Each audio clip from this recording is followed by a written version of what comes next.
It was mentioned that a word made by conversion has a different meaning from that of the word from which it was made, though the two meanings can be associated.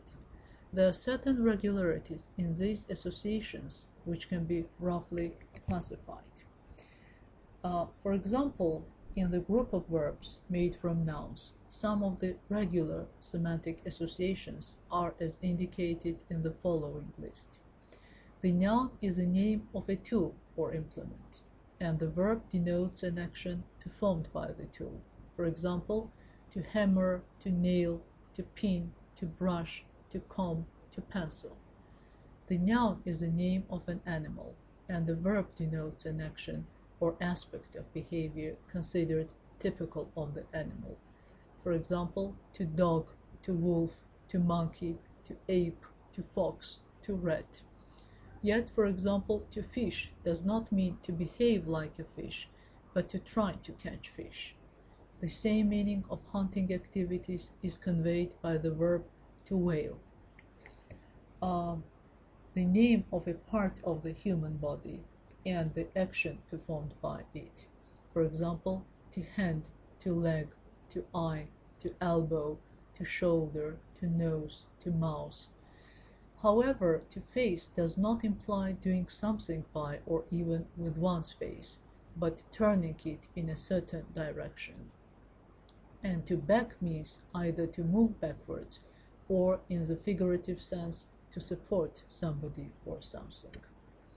The name of a profession or occupation and an activity typical of it. For example, to nurse, to cook, to maid, to groom. The name of a place, the process of occupying the place or of putting something or somebody in it.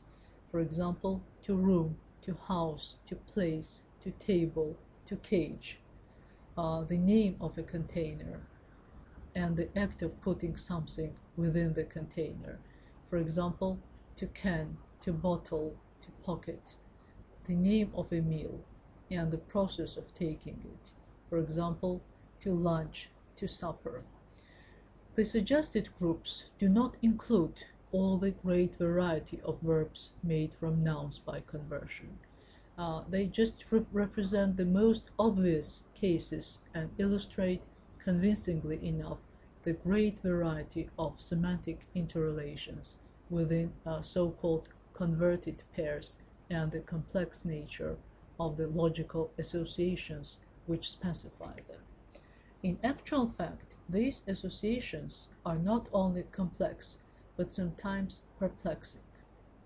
It would seem that if you know that the verb formed from the name of an animal denotes behavior typical of the animal, it would be easy for you to guess the meaning of such a verb, provided that you know the meaning of the noun. Yet it is not always so easy.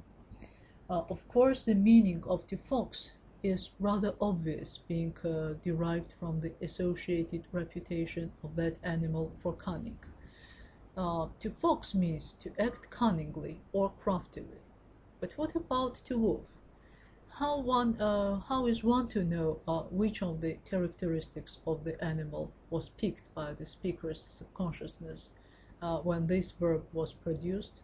Ferocity, loud and unpleasant howling, the inclination to live in packs.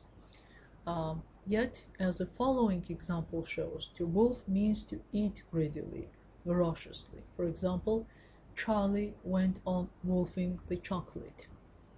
In the same way, from numerous characteristics of the dog, only one was chosen for the verbs to dog, which is well illustrated by the following example.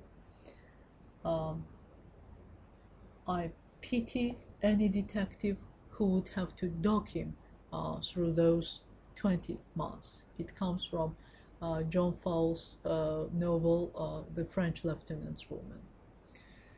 So, to dog means to follow or track like a dog, especially with hostile intention. The two verbs, to ape and to monkey,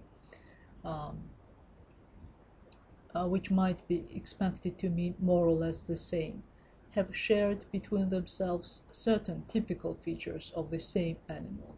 So to ape, to imitate, mimic. For example, he had always aped the gentleman in his clothes and manners. And to monkey, to fool, to act or play idly and foolishly.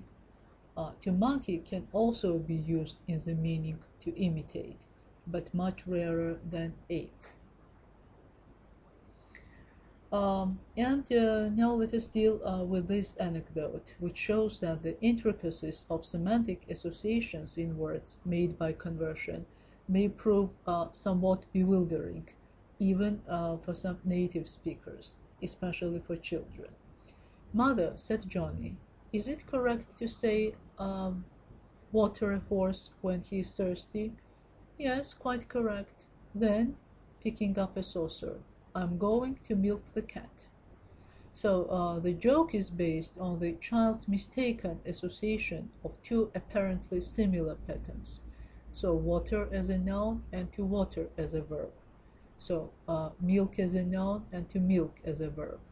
But it turns out that the meanings of the two verbs arose from different associations. To water a horse means to give him water, and to milk implies getting milk from an animal, for example, to milk a cow.